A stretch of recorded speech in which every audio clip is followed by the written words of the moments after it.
है क्या ये माया? किसी ने कभी माया देखी है? लेकिन जब महापुरुषों की वाणियां सुनते, कथा सुनते, बोल सब माया में फंसे, सब माया में फंसे। कहां से फंसे? माया क्या है ये समझने के लिए आज की स्थिति को देखते हुए सरल उदाहरण ये है। मेरे अलावा, भगवान कह रहे हैं भगवत गीता में, मेरे अलावा जो दिखे वो माया है। भगवान का वचन है कि मेरे अलावा जो दिखे, जो सुनाई दे, जो याद आए, वो सब माया। यानी होते हुए ना दिखे और दिखाई देते हुए ना हो, वो माया। बोले ये कैसे? तो हमारी समझ में नहीं आया। होते हुए दिखाई न दे, दिखाई देते हुए ना हो, ये क्या बात हुई? ऐसा कहाँ होता है? बोले होता है ना। कैसे होता है? कैसे होता है? फिल्म देखने गए बड़े पर्दे पर। अब वहां क्या होता है? सिनेमा के जो पर्दा होता है उस पर कोई कहानी चल रही होती। कहानी में क्या हुआ? आग लगी। ऐसा लगा कि पर्दे में आग लगी, धमाका हुआ। आग लगी पर्दे में, पर आपको ताप थोड़ी आई, पर लग ऐसा रहा है कि आग लग गई है। बारिश हो रही है, पर भीगे आप नहीं? भीगते ना। पर लगता क्या है कि सचमुच बारिश हो रही है। दिख रहा है बारिश होते हुए, दिख रहा है ना पर्दे पे, पर हो नहीं रही, सिर्फ दिख रहा है।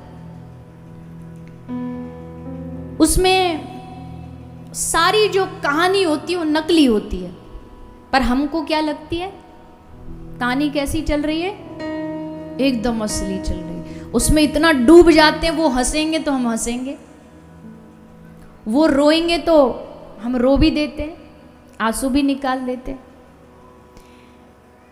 कहानी नकली है, और लेकिन हमारा ध्यान कहाँ है? पर्दे पर। जबकि पर्दे पर वो सारी मूवी दिख कहां से रही है? पीछे एक प्रोजेक्टर है जिससे उस पे वो पर्दे पे डाली जा रही है, तब वो मूवी दिख रही है। पर हमारा ध्यान आगे है, इसलिए हम पीछे नहीं देखते कि पीछे कौन है चलाने वाला।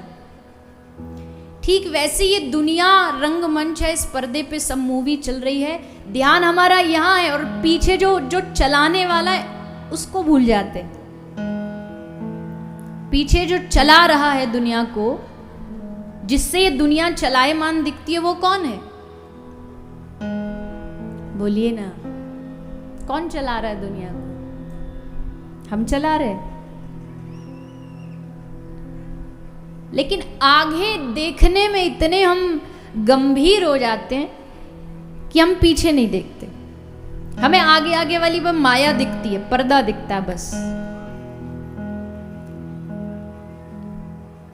अगर वो सच होता, अच्छा उसमें कोई चलते चलते कहानी में हीरो मर गया, उसके मरने पर घर आके आपने कभी उसके लिए तेरहवीं करी? बताइए ना। कभी बोले भैया वो मर गया, उसके लिए अब 13 दिन का वो करते घर पे आयोजन? कभी नहीं करते। करेंगे भी तो घर वाले बोले अरे बावरे पागल, वो कहानी थी, ये जो नाटक था वो बस एंजॉय करने के लिए था, उसको बांध के घर लाने के लिए थोड़ी था। ठीक वैसे ही ये दुनिया का जो रंगमंच ठाकुर जी ने क्यों बनाया? बोले बस एंजॉय वहां करो, उसके बाद इसको अगर बांध के हृदय में धर लोगे और फिर उसके अनुसार व्यवहार करोगे तो यहाँ तो गड़बड़ हो जाएगी। संसार में देखने के लिए ठीक है, संसार रिश्ते निभाने तक के लिए ठीक है। कहते हैं ना अक्सर एक बात, संसार में हमें सब चीज़ चाहिए, घर भी चाहिए, गाड़ी भी चाहिए, ये भी चाहिए, मकान दुकान सब चाहिए, अच्छी गाड़ी चाहिए। तुम गाड़ी में बैठो ठीक है, पर गाड़ी तुम में न बैठ जाए, ये बस ध्यान रखना। तो भगवान कह रहे हैं मेरे अलावा जो दिखाई, जो सुनाई और जो याद आए वही माया है। दिखने में सब असली लगता है, पर असल में असली कुछ भी नहीं है। असली इतना भी नहीं है कि वहाँ हीरो और वो जो दुश्मन आपस में लड़ रहे हो, तो वो बाहर से ही दुश्मन दिखते हैं। जैसे ही वो बोलता है ना कट, तो वही दोनों संग बैठ के चाय कॉफी साथ में पी रहे होते, फिर कोई लड़ाई नहीं होती। उनको पता है ये दुश्मनी बस पर्दे तक है, पर्दे के बाद फिर कोई किसी का दुश्मन नहीं है। यहाँ भी जितनी भी शत्रुताएं चल रही हैं, ईर्ष्या चल रही हैं, लड़ाइयाँ चल रही हैं, वो पर्दे तक ही हैं। पर्दे के बाद किसको अगले जन्म में याद रहे? हमें याद है पिछले जन्म में किससे लड़के आए थे हम? हमारा दुश्मन कौन था याद है? हमारा प्यारा कौन था याद है? इस जन्म में जो हमारे प्यारे और दुश्मन है, अगले जन्म में ये याद रहेंगे? ये भी याद नहीं। तो फिर ये क्या है? भगवान कहते यही मेरी माया है,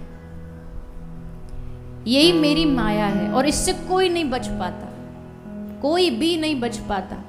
चाहे कितनी भी कोशिश प्रयास करे, कोई बिरला जो भगवान का प्रेमी होगा वो इस बात को समझेगा कि भैया हम हैं खिलौना और हम में चाबी भरने वाले हैं भगवान।